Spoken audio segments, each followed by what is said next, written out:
안녕하세요. 안녕하세요. 자연입니다. 네, 도민구입니다. 저희 오랜만에 전시를 같이 보고 왔죠? 회화 전시였어요. YPC 스페이스에서 하는 박현정 개인전 에메랄드 태블릿이라는 전시를 보고 왔습니다. YPC는 옐로우 펜 클럽의 약자인데 미술 비평 공부 소모임에서 시작된 그룹이에요. 그래서 미술과 관련된 프로젝트를 쭉 생산해 오다가 최근에 YPC 스페이스라는 공간을 열었고 꼭 한번 가봐야겠지 하다가 이 전시하는 걸 보고 이제 마음을 먹고 다녀왔는데요. 그 퇴계로에 모르는 사람이 지나가다가 그냥 들를 수는 없는 그런 공간이었죠. 여기가 그 퇴계로에 오토바이 많은 그 길인데 갤러리가 좀 생소한 위치에 있어요. 그래서 알고 가도 여기가 아닌가라고 의심부터 하면서 찾게 될 것 같은데 들어가는 공간이 사실 여기입니다. 이렇게 안으로 들어가면 이런 식으로 철문이 있고 계단을 통해서 4층으로 올라갑니다. 아주 작게 이렇게 포스터 같은 게 있고요. 그래서 여기는 저도 좀 생소한데 갤러리들 중에서는 좀 유명한가요, 그래도? 유명하다기보다도 이분들이 활동을 활발히 해오신 분들인데 공간을 열었다? 이런 느낌이에요, 저는. 미술 연구자로서 열심히 해오신 여성 연구자들이고 그래서 꼭 한번 가보고 싶었던 그런 공간입니다. 철문은 이제 4층에 있죠. 1층은 열려 있었고 그냥. 네.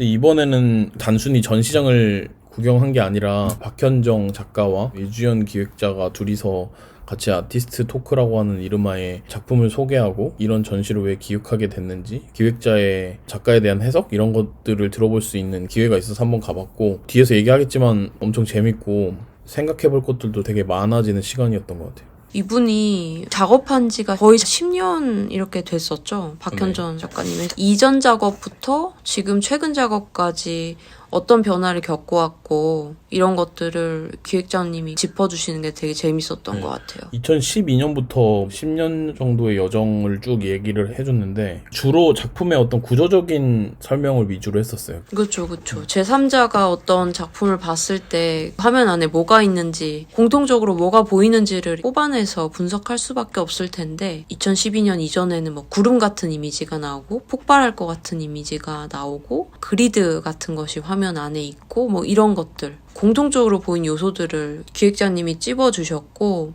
작가님은 본인이 모아왔던 레퍼런스도 보여주셨어요. 저는 그런 것도 되게 재밌었던 것 같아요. 그리고 기획자가 찝어낸 요소에 대해서 자기가 왜 그런 요소들을 선택했는지 그런 것도 재밌었던 것 같아요. 예를 들면 구름 같은 터지는 이미지 같은 거를 말을 했을 때 작가는 그런 터지는 이미지가 구름 이런 거라기보다는 통제되지 않는 상황, 불확실한 요소들 이런 걸 표현했다 이렇게 자기 해석을 또 바로 말해주었는데 제3자로서 기획자가 본 거기에 나오는 기호에 대한 상상과 실제로 작가가 어떤 걸 상상하고 표현했는지를 비교해 볼 수 있었던 점이 재밌었습니다. 기획자가 유체 동력학이라는 말을 했었고 그게 정확하게 무슨 말인지 는 모르겠어요. 혹시 무슨 말인지 알아요? 말 그대로 해보면은 떠다니는 물체가 어떻게 움직이는 거에 대한 그렇게 단어를 하나씩 얘기하니까 이해가 되네. 그거랑 이제 기묘한 공간감이라는 표현도 썼었고 그게 기상일기도라든지 지도처럼 되게 표현적으로 그 작품에 드러나는 것 같다. 이제 그런 얘기들을 했었는데 그 얘기를 들으면서 작품들을 보니까 실제로도 그렇게 보이기도 하더라고요. 그런 얘기를 들으면서 하니까 되게 재밌게 다가왔고. 맞아요. 같은 화면을 두고 기획자는 화면 안의 요소가 통제랑 우발성의 보상이 느껴졌다? 이렇게 표현했고 작가는 자기가 탑을 쌓았다가 그걸 무너뜨리고 혹은 엎었다가 정리하고 요거의 반복이었다. 이런 식으로 말했는데 같은 걸 그렇게 다른 용어로 설명하는 것도 흥미로웠어요. 그리고 마지막에 기획자님이 말을 마무리할 때 김현정 작가의 작업에 대해서 동시대 시각 환경에서의 기후도 같다. 그게 어떤 구체적인 정보를 바탕으로 한 기후도가 아니라 이미지만으로 작동하는 기상도, 일기도 이런 것 같다고 표현을 했는데 되게 멋지게 정리를 해주셨다 이렇게 생각이 들더라고요. 그래서 이번에는 작품 하나하나를 보기보다는 해석을 들으면서 느낀 바가 되게 많아서 그쵸. 인상에 좀 남는 말들? 이런 것들을 같이 얘기해보면 좋을 것 같거든요. 저는 작가가 그림을 그리는 사람으로서 우리가 뭔가 빨간색으로 한번 칠해버리면 돌이킬 수가 없잖아요. 나 같으면 이걸 어떻게 해야 돌이킬 수 있지라는 생각 자체를 안 할 것 같은데 그거를 극복해 보려고 하는 어떤 시도들에서 타블렛이 나왔고 그런 점이 재미있었고 그거를 시간의 통제라고 표현하면서 어쨌든 그림을 그리는 게 몸을 쓰는 거잖아요. 그래서 시간을 통제한다는 건 몸을 통제하는 것과 비슷하다고 느꼈다. 라고 말하는 게 되게 인상 깊었고 그리고 시간의 통제에 대한 얘기를 하면서 아이패드 작업을 하면서 되돌릴 수 있게 되었다? 그런데 한편으로 되돌릴 수 있다는 것은 되돌릴 수 없다는 것과 같다라는 말을 했는데 그 말이 여운이 남더라고요.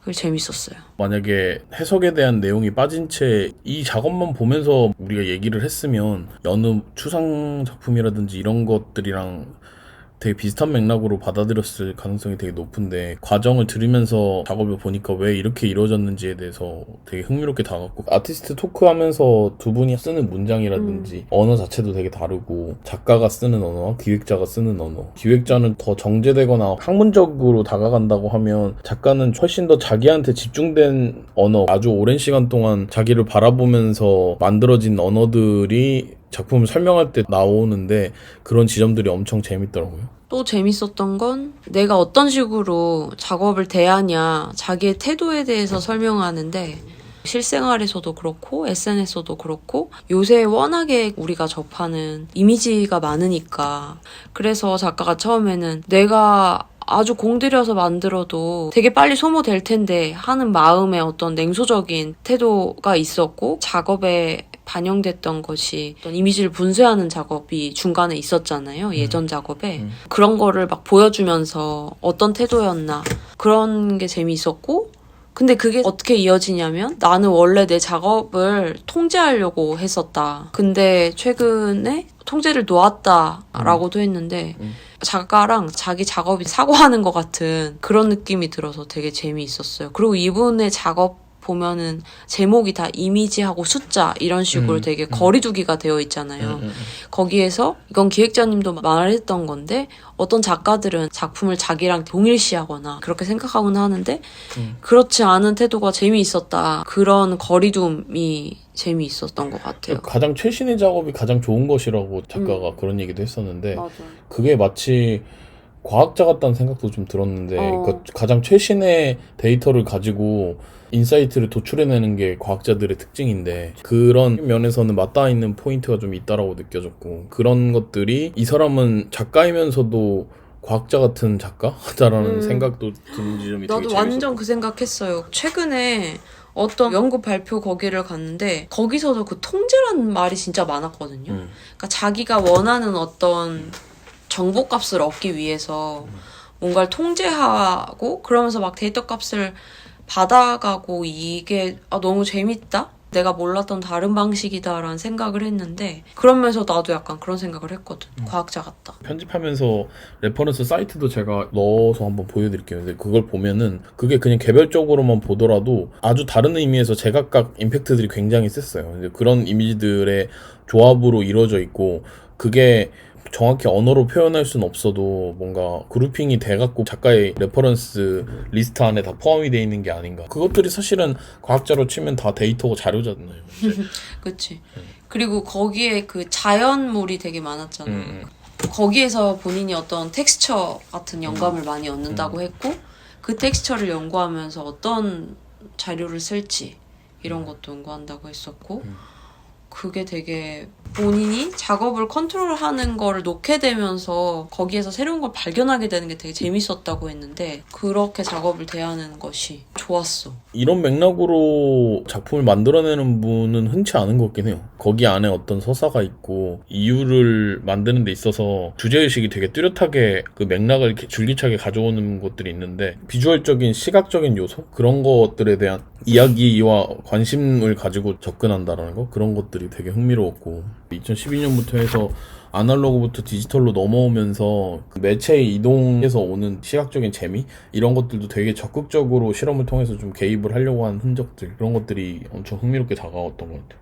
근데 정확히 말하면 아날로그에서 디지털로 넘어온 건 아니고 디지털 도구를 좀 더 적극적으로 활용해서 작업을 한 것 같아요. 저는 좀 생각이 다른 게 디지털로 넘어왔다라고 하는 표현이 작가 개인적인 성향에서부터 출발해서 넘어왔다라는 표현을 쓴 건데 2012년도에도 충분히 디지털 같은 게 있었죠. 있었죠. 근데 어떤 시대적인 배경이 아니라 본인이 아티스트 토크에서 언급한 것처럼 아이패드라고 하는 도구가 나타나서 이동의 계기가 됐다라고 얘기를 했잖아요. 어도비 뭐 프로그램이라든지 이런 것들이 있기는 했었지만 그래서 이 작가한테는 이동이라는 면이 좀 두드러지게 나타났던 맥락이 아닌가. 그렇죠. 그런 건 있죠. 근데 결국은 캔버스 앞에서 몸을 이용해서 아크릴이라든지 이런 것들을 활용해서 그린 거니까.